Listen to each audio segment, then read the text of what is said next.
Good morning. I am Professor Doliplewski, and I'm going to show you one of my many techniques of how we make a Toledo. Now first you start with a baseline of an oval on top. Now, the reason why we start off with an oval is that the Cretaceous in the Jokin part of Western Europe is very famous for making funky, organic shapes. We're going to put one word in here with dashes. This word will be F/E/A/L/I/SN.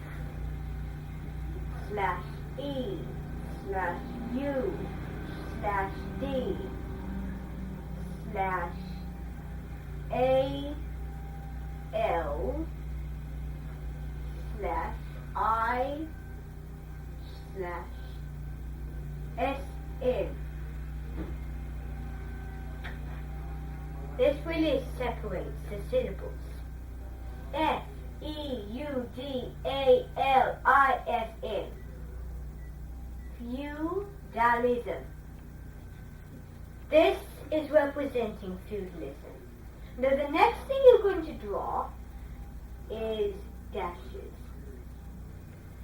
on each side. So you're going to draw a row down, 3 dashes, then another row down, another 3 dashes. Then over here you will do the same. And these represent tally marks. Now if you add a 5 to this,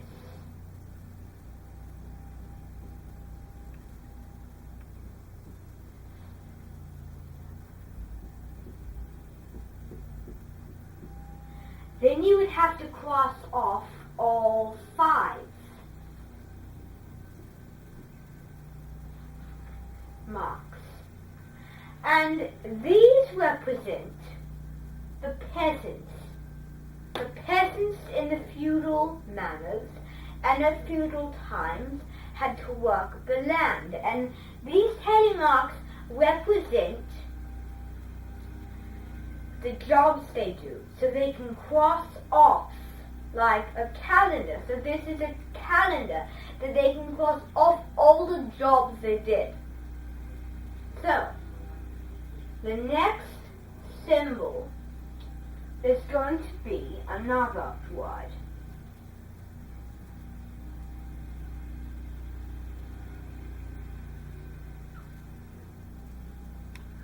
This word is going to be F, and then this line here will act as your slash. R,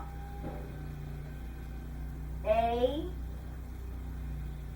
N, K.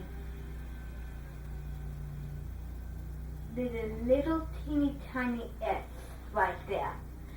Now the flanks. This goes to Constantinople. Or should we say Charlemagne? So,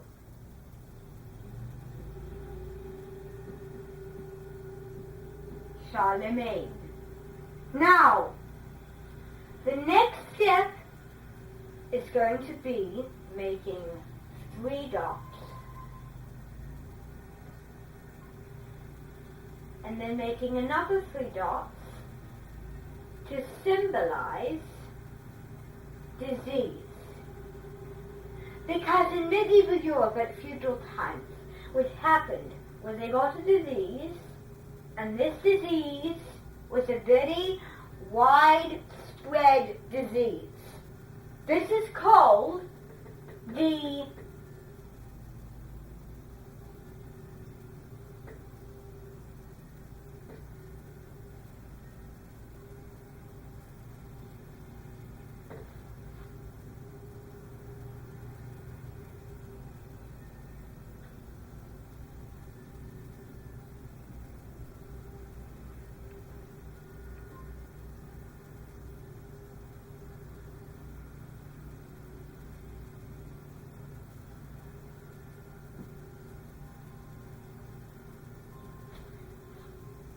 the disease in medieval Europe was called the bubonic plague. This disease was a very widespread disease. It spread throughout Western Europe, and then it went to the Middle East, probably Asia, and beyond. So this happened after the Holy Roman Empire struck. And what I mean by struck is the western half of it, meaning it is in Europe. It was a very big empire. Had collapsed in 476 CE. So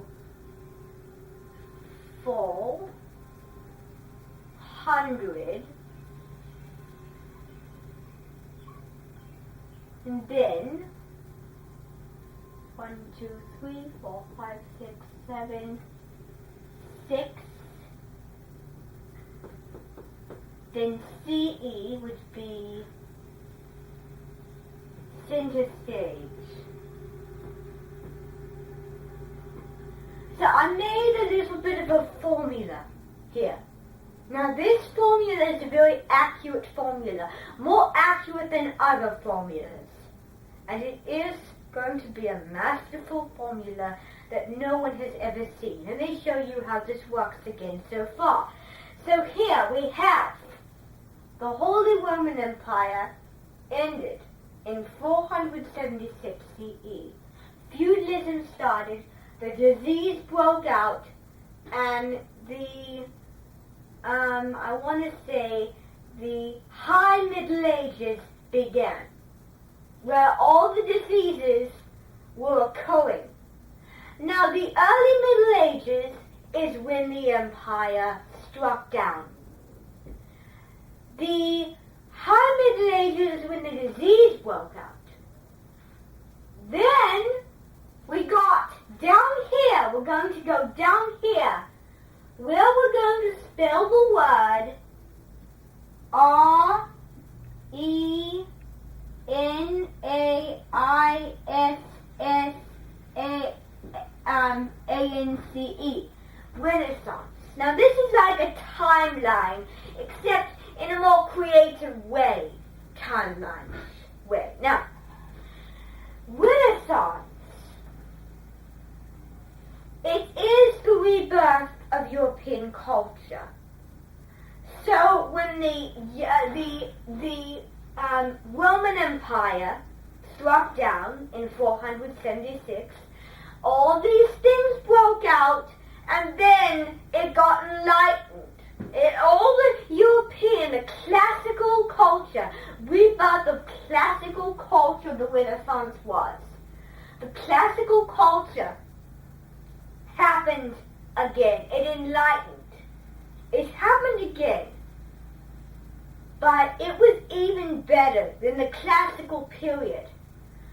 Now, Europe has 3 periods. It has the C period, the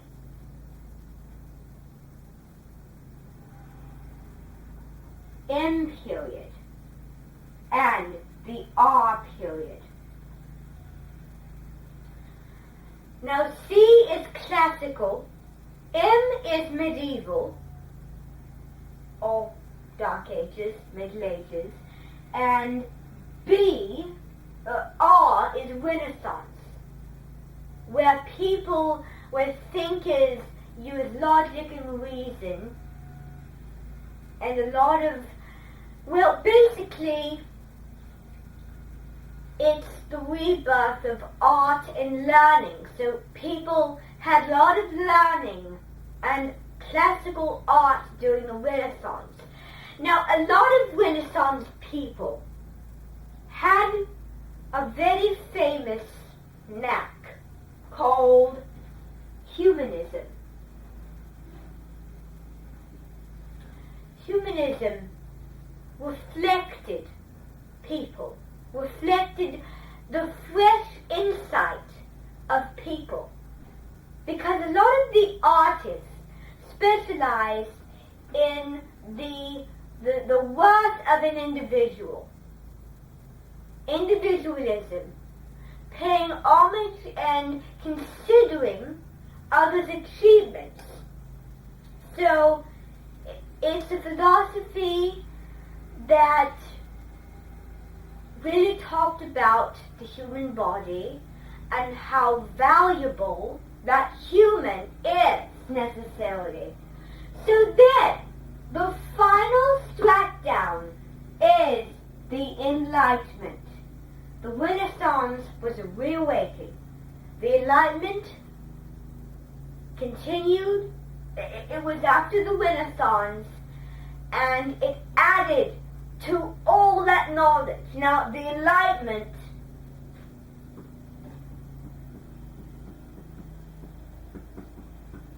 was an age where thinkers used logic, reason, well, they're both the same things, and observation. And the government really strengthened. Now, I don't know much about the Enlightenment, but I do know what they basically are. I know pretty much a lot about the Renaissance. I just haven't studied the Enlightenment long enough so that I can know more about it.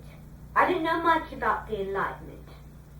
I do know about the Renaissance and a little about the Reformation, but I don't know anything about the Enlightenment. I'm sorry to say. Well, this is going to be my very special timeline of how all these changes contributed, and it made this continent, Europe, something very special.